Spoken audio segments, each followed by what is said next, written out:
Hello students, तो आज हम बात करने वाले हैं अरिथमेटिक प्रोग्रेशन जो क्लास 10 का 5th चैप्टर है। बहुत ही इंपॉर्टेंट है और इजी भी है अगर आप इसे ढंग से पढ़ते हैं तो। वरना इसमें मैक्सिमम क्वेश्चंस वर्ड प्रॉब्लम होते हैं, तो आपको कनेक्ट करने आना चाहिए। तो सबसे पहले हम इसके कुछ डेफिनेशंस एंड बेसिक स्टेप्स पे बात करने वाले हैं। तो आइए देखते हैं अरिथमेटिक प्रोग्रेशन। तो व्हाट इज़ अरिथमेटिक प्रोग्रेशन? तो कहते हैं कि अरिथमेटिक प्रोग्रेशन, उसका एपी शॉर्ट फॉर्म है। Arithmetic progression is a sequence of numbers where the difference between every two consecutive terms are same.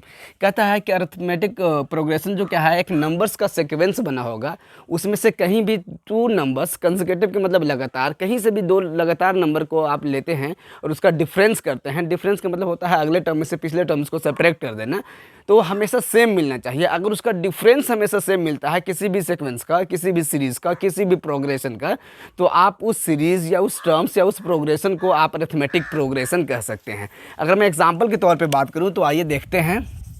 Suppose कर लीजिए ये 2 है, 4 है, 6 है, 8 है, 10 है एंड डॉट डॉट डॉट इस तरह से चल रहा है। मान लीजिए कि 1 है, 3 है, 5 है, 8 है, इस तरह से कुछ चल रहा है। जैसे हम यहाँ पर 9 लिख दिए।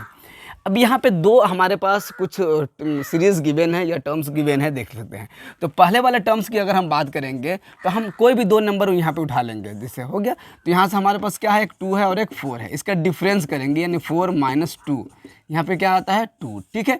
फिर आगे वाले 2 टर्म्स हमने यहाँ पे लिया, हमारे पास कितना है 4 और 6 है। 4 और 6 है, हम डिफरेंस करते हैं बाद वाले टर्म से पहले वाले टर्म्स का। यहाँ भी हमें क्या मिला 2। फिर नेक्स्ट आगे वाले में लेते हैं, देखिए 6 और 10 है, 8 है, 6 और 8 है। यहाँ डिफरेंस करते हैं तो 8 माइनस 6, यहाँ भी क्या मिला हमें 2। नेक्स्ट देखते हैं तो 8 और 10 है हमारे पास, तो यहाँ देखते हैं 10 माइनस 8 करते हैं तो हमें मिला 2। तो देखिए हर जगह पे डिफरेंस हमें क्या मिल रहा था 2। तो इसमें आपके कह सकते हैं कि ये जो है ये एक अरिथमेटिक प्रोग्रेशन है जो ये गिवन है। क्लियर है? अब आइए इसके लिए देखते हैं। यहाँ देखते हैं पहले 2 टर्म उठाया तो 3 माइनस 1 किया तो यहाँ मिल गया हमें 2, वेरी गुड। फिर यहाँ उठाया तो हमने क्या दिया 5 माइनस 3, यहाँ से भी मिल गया हमें 2, यहाँ भी क्लियर है। अब यहाँ उठाया तो हमारे पास आ गया 8 माइनस 5, यहाँ क्या आ गया 3। अब देखिए यहाँ 2 2 और यहाँ 3 ये मैच नहीं किया, तो ये कह सकते हैं this is not in an AP. Okay, ये अरिथमेटिक प्रोग्रेशन नहीं है। क्लियर है?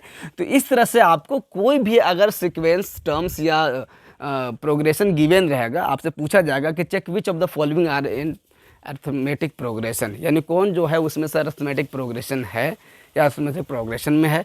तो आपको इसी तरह से चेक करना है, उसमें जितने भी टर्म्स आपके पास गिवन होंगे उस टर्म्स सारे टर्म्स का डिफरेंस देखना है। अगर डिफरेंस ऑलवेज सेम मिलता है तो आप उसे कहेंगे अरिथमेटिक प्रोग्रेशन है, और कहीं भी डिफरेंस अगर सेम नहीं मिलता है, उसमें डिफरेंस में भी डिफरेंस पाया जाता है, तो आप कह सकते हैं कि वो अरिथमेटिक प्रोग्रेशन नहीं है। तो उम्मीद है केवल अरिथमेटिक प्रोग्रेशन आपको समझ में आया होगा कि अरिथमेटिक प्रोग्रेशन होता क्या है। अब इसके लिए क्या हो सकता है कि बहुत सारे आपके पास केसेस दिए जा सकते हैं। कई बार ऐसे हो सकता है कि बैंक से जो हम लेते हैं कंपाउंड इंटरेस्ट पे, तो एवरी ईयर उसका इस तरह से है, तो क्या इसका इंटरेस्ट जो होगा वो एपी में होगा। तो उसके अलग अलग केसेस दिए रहेंगे, आपको उसको सोल्व करना है और चेक करना है।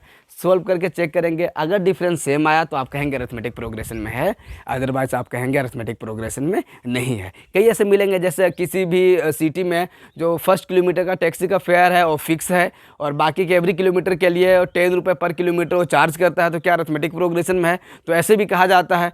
तो क्या ये है? तो आप इसे भी लिखेंगे, एक टर्म बना लेंगे, पहले टर्म्स बनाने के बाद उसे चेक करेंगे। आपने एक सीरीज़ बना दिया कि पहला किलोमीटर में जो भी था वो अगला 2 किलोमीटर चल गया तो 10 रुपये और ऐड कर देंगे, अगला किलोमीटर में और 10 ऐड कर देंगे, इस तरह से करते जाएंगे। आपने लिख दिया, लिखने के बाद डिफरेंस देखा, अगर सेम मिलता है तो आप बोलेंगे अरिथमेटिक प्रोग्रेशन है, अदरवाइज नहीं है।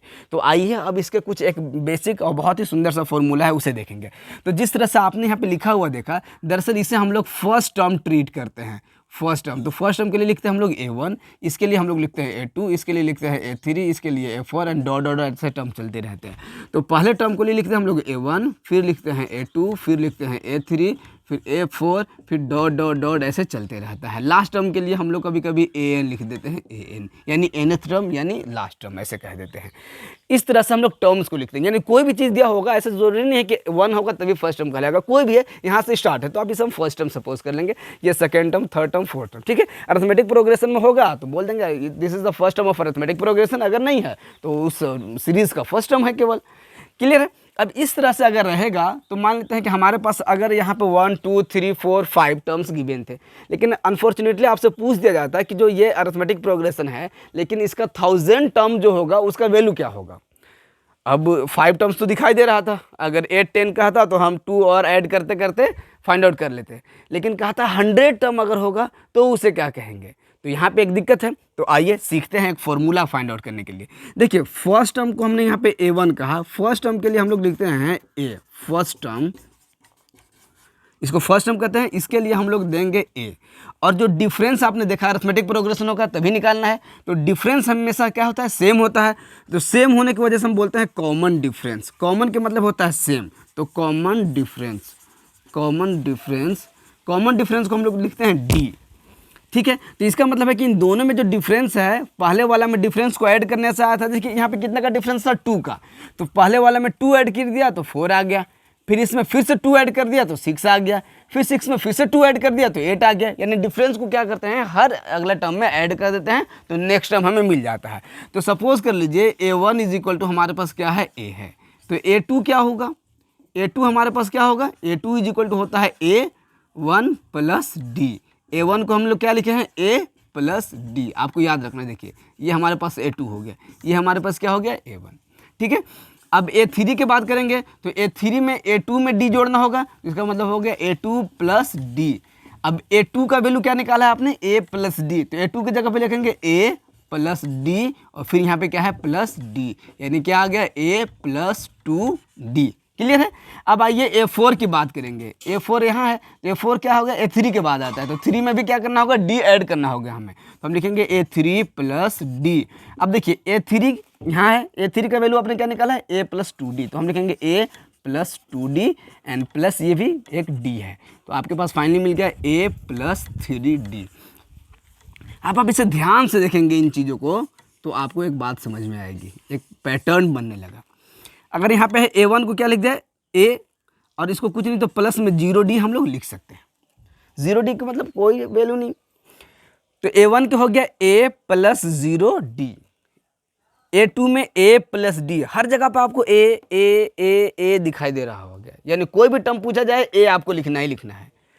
अब देखिए फर्स्ट टर्म कहते हैं तो 0D, यानी उसमें से कम करके D बोलते हैं, 2 कहते हैं तो 1D, 1D नहीं लिखा हुआ है पर D का मतलब हो गया 1D, 3 कहते हैं तो 2D, 4 कहते हैं तो 3D। आपको समझ में आ रहा है कि जितना टर्म की हम बात कर रहे हैं A तो ऐड करना है और उसमें से कम करके D कहना है। अगर इसके टर्म को लास्ट टर्म क्या है AN, तो AN के लिए हम लोग क्या लिखते हैं, A तो लिखेंगे और प्लस में जितने टर्म की बात करते हैं उसमें से कम D बोलना है। जैसे 4 टर्म, तो 4 का मतलब क्या हो गया 3, तो A प्लस 3D।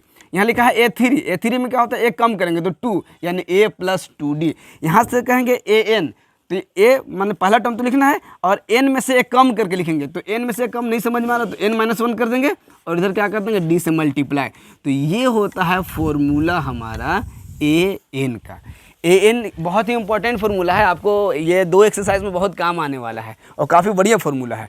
तो AN को बोलते हैं nth टर्म, क्या बोलते हैं nth टर्म। nth टर्म का मतलब जो टर्म आपको फाइंड आउट करना होगा nth टर्म्स, ओके। तो nth terms is equal to AN is equal to होता है A plus N-1 into D। तो इस तरह से हम लोग फाइंड आउट करते हैं। अब आइए अगर इसी स्टेप की मैं बात कर रहा था, हमने कौन सा टर्म कहा था, 1000 टर्म फाइंड करके दिखाइए। 1000 टर्म, nth मतलब n के जगह पे ये, अब 1000 का मतलब n के जगह पे 1000, तो देखिएगा हम लोग क्या लिखेंगे, A 1000 is equal to A plus n की जगह पे 1000-1 इंटू D।